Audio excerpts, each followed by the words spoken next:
So, so here we are again. I get asked, why do I carry? And I've brought that to the channel more.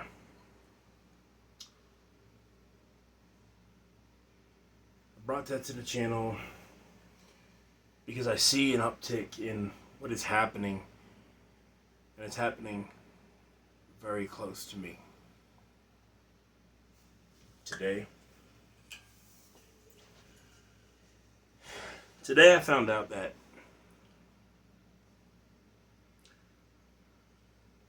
it got a little closer. Why do I carry? Well,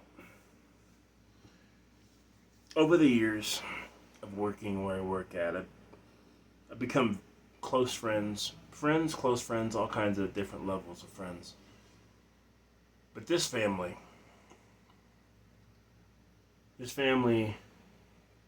is well known amongst the people I work with to be my favorite set of customers. A father, a mother, a daughter. People that over the years I've gotten to know very well and have become some very special people to me. A father, a mother, a daughter. Well, a few nights ago, right, I heard about a shooting in Denver. It was at a club, a biker club, or a biker bar.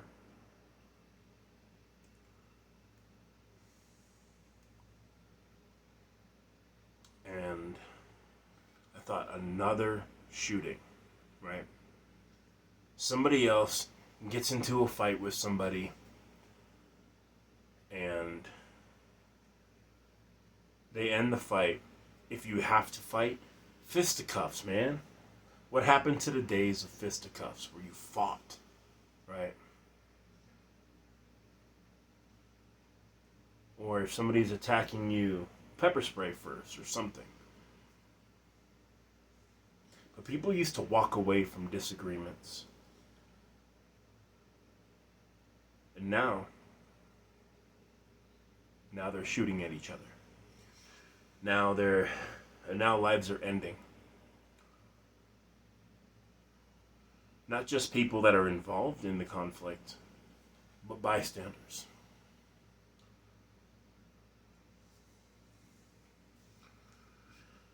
You know,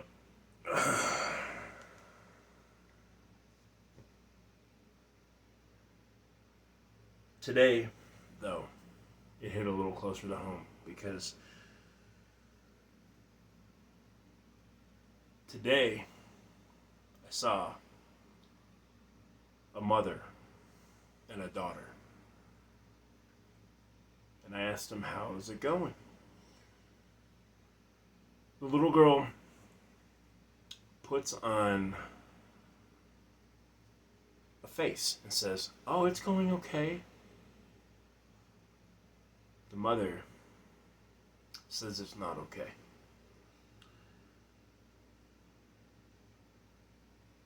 Michael was a victim of that shooting in Denver a few days ago. Michael's dead.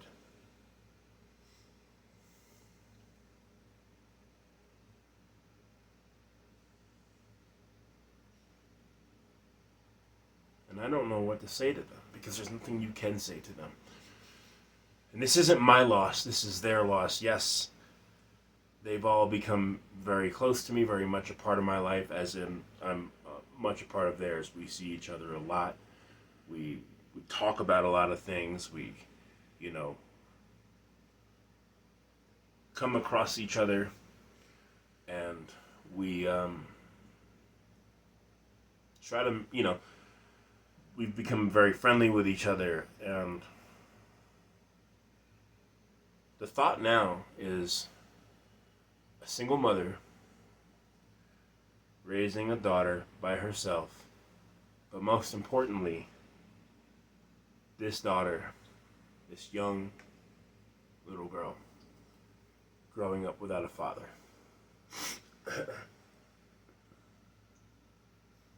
Over something that likely could have been prevented, and innocent people didn't need to be caught in the crossfire. I will post a link to the GoFundMe for the family, and I will post a link to the article in the description. And I ask that you guys please do not, I know I have trolls on my channel. Please have some humanity in you, and don't troll this family. And for those of you who can, please donate to the GoFundMe.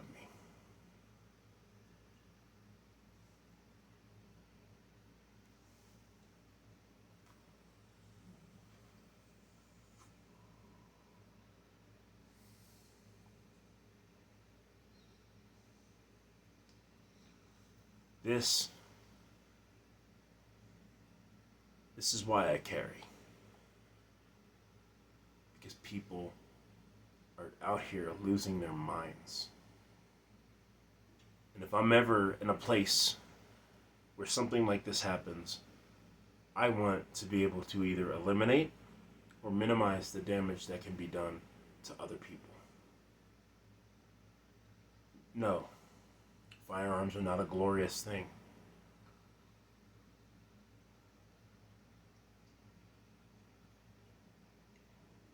They're not something to be glorified. They are something to be respected. They are something to be feared and treated as what they are. They're tools, but they are tools that could end somebody's life.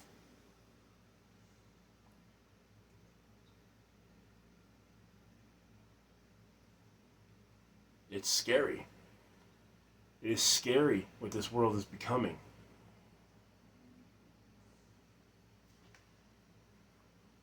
You could have a loved one walk out the door and never see him again. You can lose a husband, a father, a brother, a sister, a mother, a daughter, a friend.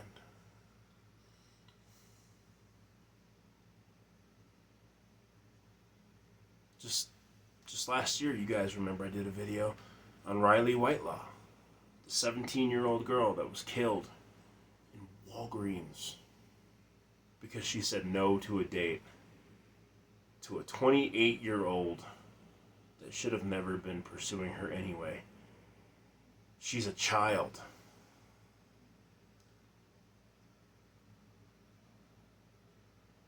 And in that situation, the child was both harmed and murdered.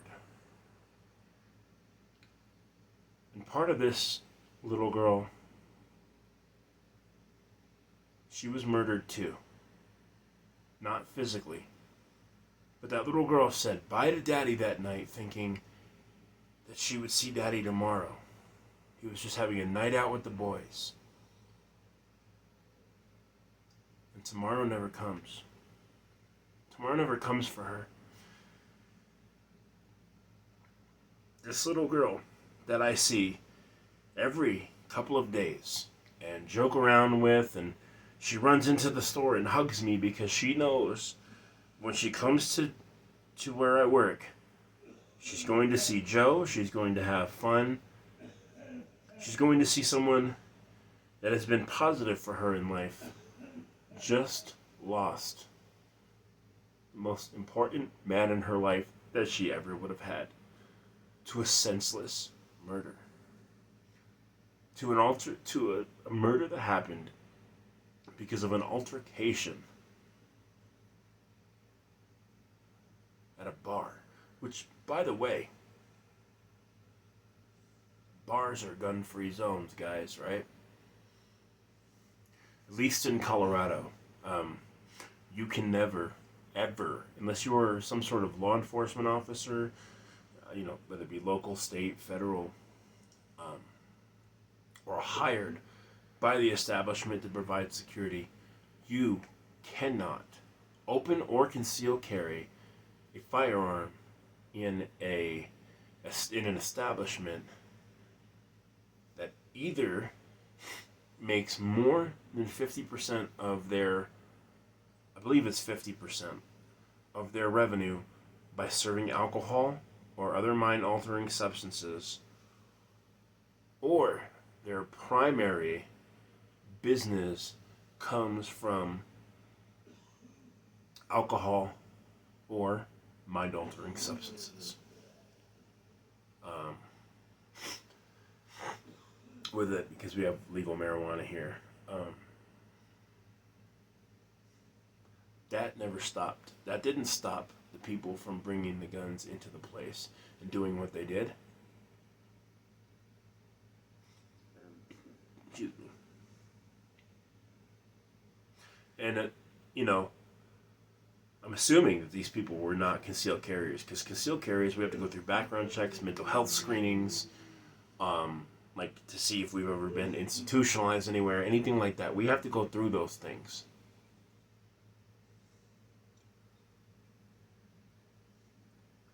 Right? And a concealed carrier most likely would not have done this.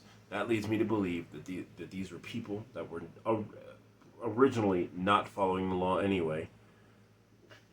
Excuse me. And then brought these into the establishment, breaking multiple laws. Okay? This was in an area that is a gun-free zone. Criminals entered that area, did harm.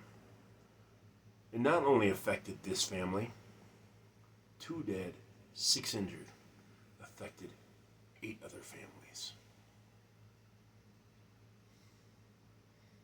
And friends of the family, This single event probably somehow affected over 1,000 people. When you consider, families and friends and all that.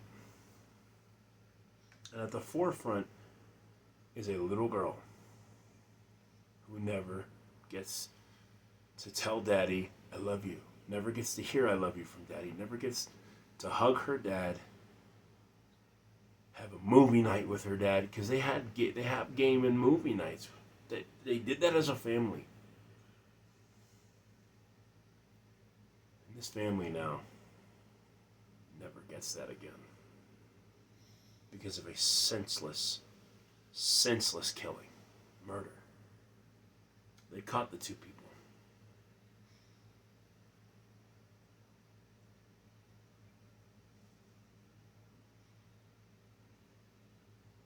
How many lives were affected in the process? How many?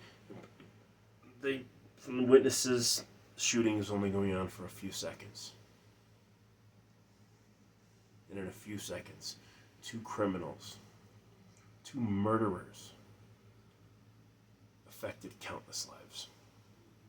And most importantly, affected the life of the child, of the children. I don't know if the other person had children or not, or had a wife or anything like that, but I know for sure that the one that I know did and does. And Daddy will never walk through that door again. This is why I say guns are not the problem. It is the mental health of the people. And when events like this happen, it tears apart families, changes the trajectory of that family forever. This man, and I'm going to spend a few minutes talking about him, has always been wonderful.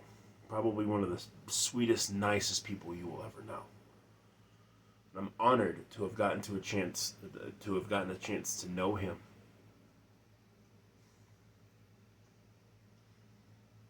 I can bet that knowing him,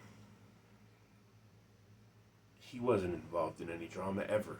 The dude went to work, went home, took care of his family, loved his family.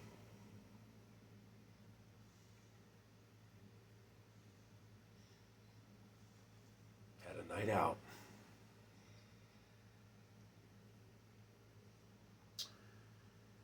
And his life was tragically cut short.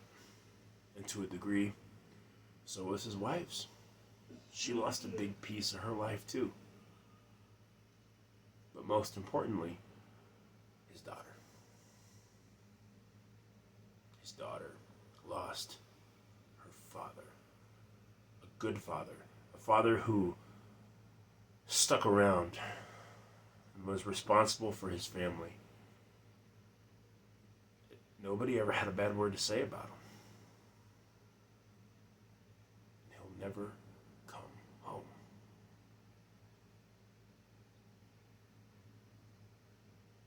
The state of the world is going crazy, guys.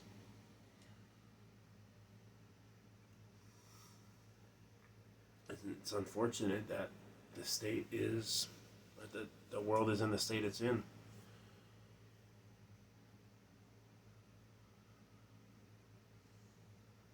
But we have to understand that we have to protect ourselves.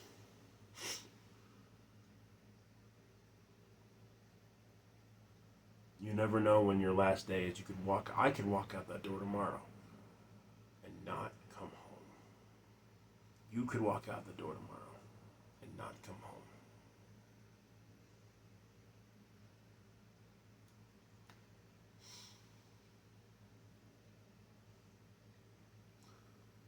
If you guys want me to pass any messages along to the family, please tell me. You commented it on the comments. I'll pass anything along to them. I am in communication with them. They, she has the mother, the wife. I'm not saying her name, but she has my number. She's able to contact me. I'm able to contact her. If you want me to pass anything along, let me know. And if you can donate, please.